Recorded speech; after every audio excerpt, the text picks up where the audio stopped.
Terça com TCC apresenta Terapia dos Esquemas.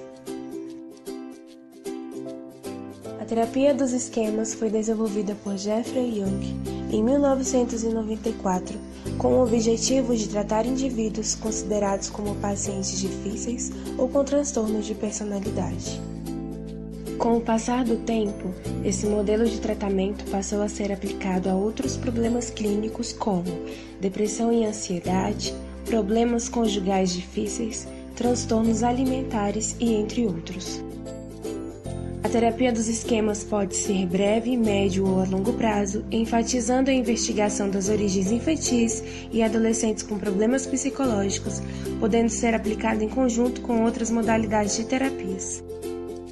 Young definiu subconjuntos de esquemas chamados de esquemas desadaptativos remotos, que são padrões emocionais e cognitivos autoderrotistas que se iniciam em nosso desenvolvimento desde cedo, sendo repetidos ao longo da vida. Ou seja, um conjunto de memórias, emoções, sensações corporais e cognições que giram em torno de um tema de infância, como abandono, abuso, negligência ou rejeição. Existem 18 esquemas que são agrupados em 5 categorias amplas de necessidades emocionais não satisfeitas, a quais chamamos de domínios de esquemas. Desconexão e rejeição. Pacientes com esquemas nesse domínio são incapazes de formar vínculos seguros e satisfatórios com outras pessoas. Autonomia e desempenho prejudicado. O paciente tem expectativas sobre si próprio e sobre o mundo que interferem em sua capacidade de se diferenciar das figuras paternas ou maternas e funcionar de forma independente. Limites prejudicados.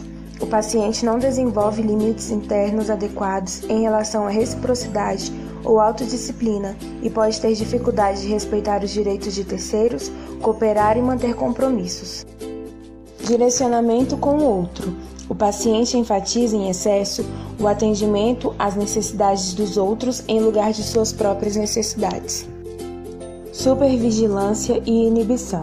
O paciente com esquemas nesse domínio suprime seus sentimentos e impulsos espontâneos e se esforça para cumprir rígidas regras internalizadas com relação ao seu próprio desempenho. O paciente desenvolve estilos e respostas de enfrentamentos desadaptativos desde cedo em sua vida para se adaptar a esquemas. E embora os estilos de enfrentamento auxiliem o paciente a evitar um esquema, isso não o cura. Todos os organismos possuem 3 respostas básicas a ameaças: lutar, fugir ou paralisar-se.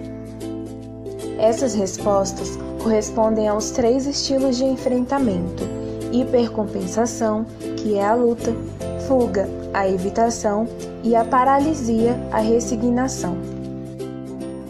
Alguns de nossos esquemas ou de nossas operações de funcionamento de esquemas estão inativos ou latentes, enquanto outros são ativados por eventos e predominam em nosso humor e em nosso comportamento naquele momento. O estado predominante em que estamos em um dado momento se chama modo de esquema, podendo ser adaptativo ou desadaptativo. Existem 2 etapas de tratamento e elas são a fase de avaliação e educação, onde o terapeuta ajuda o paciente a identificar os seus esquemas e as origens dos mesmos na infância e na adolescência. Fase de mudança. O terapeuta mescla estratégias cognitivas, vivenciais, comportamentais e interpessoais de maneira flexível. Estratégias cognitivas. Enquanto os pacientes acreditarem que seus esquemas são válidos, não conseguirão mudar e continuarão a manter visões distorcidas acerca deles próprios e dos outros. Os pacientes aprendem a construir uma argumentação contrária ao esquema, refutando sua validade em nível racional, listando todas as evidências ao longo da vida que comprovam e as que não comprovam o esquema. É nesse momento que então o terapeuta e o paciente avaliam todas as evidências, e na maioria dos casos, as evidências mostrarão que o esquema é falso. O terapeuta e paciente resumem a argumentação contrária ao esquema em um cartão que elaboram juntos. O paciente leva com ele esses cartões e os lê com frequência, sobretudo quando enfrentam gatilhos ativadores. Estratégias vivenciais. O paciente luta contra o esquema em um nível emocional, usando técnicas vivenciais como imagens mentais e diálogos, e expressam raiva e tristeza sobre o que lhe aconteceu quando era criança. O paciente relaciona imagens de infância com imagens de situações desagradáveis em sua vida atual, ou fala do que necessita, mas que não foi recebido de seus pais quando era criança.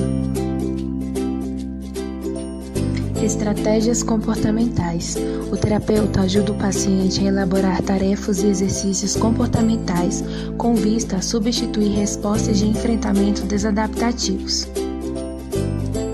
Ajuda a planejar e a se preparar para tarefas de casa, e o terapeuta também usa técnicas de cartões e imagens mentais.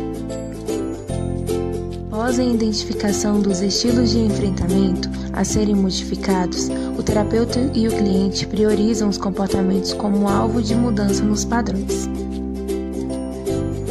E em seguida devem ser explorados os comportamentos saudáveis alternativos para cada caso. A etapa seguinte consiste na construção de motivação para a mudança comportamental. O ensaio do comportamento saudável constitui o próximo passo. Relação terapêutica. Duas características da relação terapêutica constituem elementos importantes, em especial da terapia do esquema. A primeira constitui a postura terapêutica da confrontação empática, que é tão necessária para a formação de um vínculo entre o terapeuta e o paciente. A segunda é a reparação parental limitada, que significa fornecer com os vínculos apropriados da relação terapêutica aquilo de que os pacientes necessitavam, mas não receberam de seus pais durante a infância. O objetivo da terapia de esquema é a consciência psicológica. O terapeuta ajuda os pacientes a identificarem seus esquemas e a se tornarem conscientes de suas memórias de infância, emoções, sensações corporais, cognições e estilos de enfrentamento associados a eles, ou seja, que os novos esquemas não subordinados ganhem prioridade sobre os imaturos e desadaptativos, com o intuito de ajudar os pacientes a encontrarem formas adaptativas de satisfazerem suas necessidades emocionais fundamentais.